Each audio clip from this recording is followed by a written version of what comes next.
First আমরা লিখব গ নম্বরে সামুদ্রিকের ভূমি লাগবে আর উচ্চতা। ঠিক আছে, চিত্র হতে প্রথমে ক হতে লিখি। আচ্ছা দেখ, চিত্র হতে লিখি বলি তো না, আগে পরে লিখলি কোনো ব্যাপার না। সামন্তরিকটির ভূমি সমান সমান 2x মিটার এবং সামন্তরিকটির উচ্চতা কত? 4 মিটার। আচ্ছা, ক হতে x সমান সমান 5 মিটার। কত পেয়েছে না? x সমান সমান 5 মিটার। তাহলে সামন্তরিকটির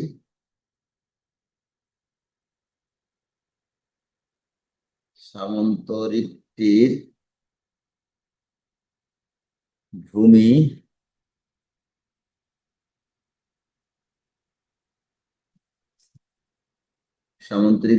কি হবে?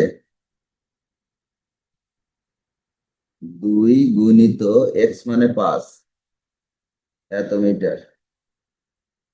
তাহলে 5 দুগুণী কত? 10 মিটার।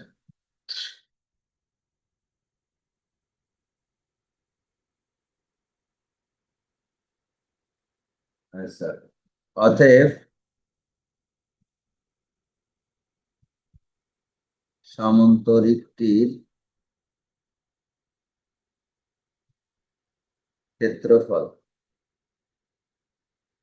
সমান সমান ভূমি গুণ উচ্চতা। ভূমির মান কত? 10 আর উচ্চতার মান কত? 4। এত বর্গ মিটার। তাহলে 4 10 কে 40 বর্গ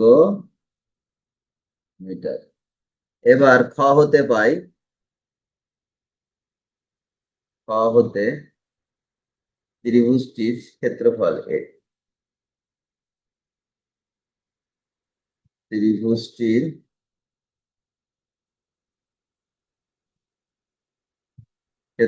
ত্রিভুজের ক্ষেত্রফল কত পেয়েছিলাম খতে বলো তো? 6 বর্গ মিটার। 6 বর্গ মিটার।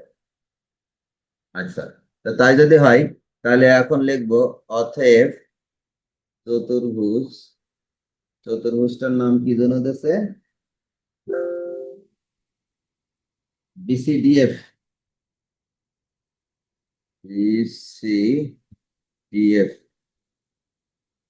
এর ক্ষেত্রফল, ওই যে সামুদ্রিক মানে পুরোটার ক্ষেত্রফল, ওখান থেকে ত্রিভুজটার ক্ষেত্রফল বাদ দিলে এই চতুর্ভুজ থাকে। তাহলে এত বর্গ মিটার, আর এটা বিয়োগ করলে হয় কত? 34 বর্গ মিটার। 34 বর্গ মিটার, কিন্তু আমাদের ক্ষেত্রফল বের করতে গেলে বর্গ সেন্টিমিটারে। আমরা জানি 1 বর্গ মিটার সমান 1-এর পরে 4 শূন্য, 10,000 বর্গ সেন্টিমিটার। বুঝতে পেরেছো? কারণ 100 সেন্টিমিটার 1 মিটার না। আর যেহেতু এখানে বর্গ মিটার আছে, তাহলে 2 বার মিটার করতে হবে। তার মানে 100 গুণ 100। তাহলে 100 গুণ 100 করলে কত হয়? 100 গুণ 100, তার মানে 10,000।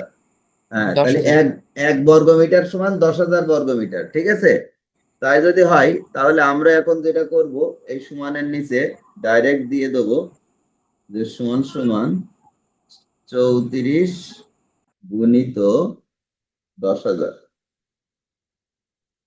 বর্গ মিটার। তাহলে করলি 34 অক্ষে 34, 1 2 3 4 এত, ও সরি বর্গ মিটার না, বর্গ সেন্টিমিটার হবে এখানে। সেন্টিমিটার, বর্গ সেন্টিমিটার। এই আছে অ্যান্সার। বুঝেছো?